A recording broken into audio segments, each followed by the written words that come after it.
இங்கு தமிழகத்தில் இருக்கக்கூடிய திராவிட முன்னேற்ற கழகம், காங்கிரஸ், கம்யூனிஸ்ட் கட்சிகள் நீதிமன்ற தீர்ப்பினை விமர்சிப்பதை தாண்டி நீதிபதியை, அவர் சார்ந்த வகுப்பை மிக கேவலமாக வெளிப்படையாக விமர்சித்துக் கொண்டிருக்கிறார்கள் என்றால் இதுதான் நீதித்துறைக்கு அவர்கள் கொடுக்கின்ற மரியாதையா?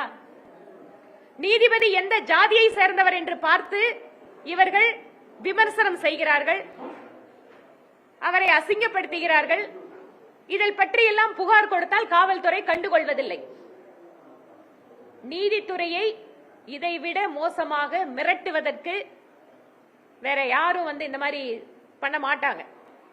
ஆனா இப்படியெல்லாம் நீதித்துறையை வளைத்து விடலாம், நீதித்துறைக்கு ஒரு அச்சுறுத்தலை கொடுக்கலாம் என இண்டி கூட்டணி கட்சியினர் நினைப்பதால் தான் இந்த மாதிரி இம்பீச்மெண்ட் மோஷனை, நம்ம ஊர்ல பழமொழி சொல்லுவாங்களே, கிடக்கிறதெல்லாம் கிடக்கட்டும், தூக்கி மனையில் உட்கார வைன்னு சொல்லுவாங்க. அந்த மாதிரி திமுக தமிழ்நாட்டில் இருக்கிற இத்தனை பிரச்சனையை விட்டுட்டு திருப்பரங்குன்ற தீர்ப்புக்கு எதிராக உடனே இவ்வளவு பேர்த்த ஒன்னா சேர்த்து இன்னைக்கு இம்பீச்மெண்ட் மோஷன் கொண்டு போயிட்டு இருக்காங்க.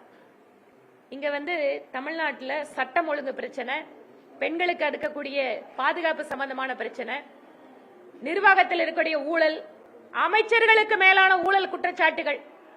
இந்த வேகத்தை இங்க நம்ம தமிழ்நாட்டில் இருக்கக்கூடிய அமைச்சர், உள்ளாட்சி நிர்வாகத்துறை அமைச்சர் திரு கே நேரு அவர்கள் மீது எஃப்ஐஆர் தாக்கல் பண்ணி அதை பத்தி விசாரிக்கிறதுக்கு திமுக கவர்மெண்ட்டுக்கு நேரம் இல்லை.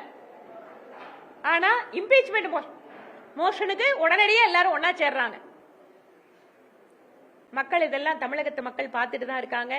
இதை எல்லாவற்றையும் ஒவ்வொரு வீட்டிற்கும் எடுத்து செல்வதற்கு எங்கள் மகளிர் அணியும் இப்ப தயாரா இருக்கு.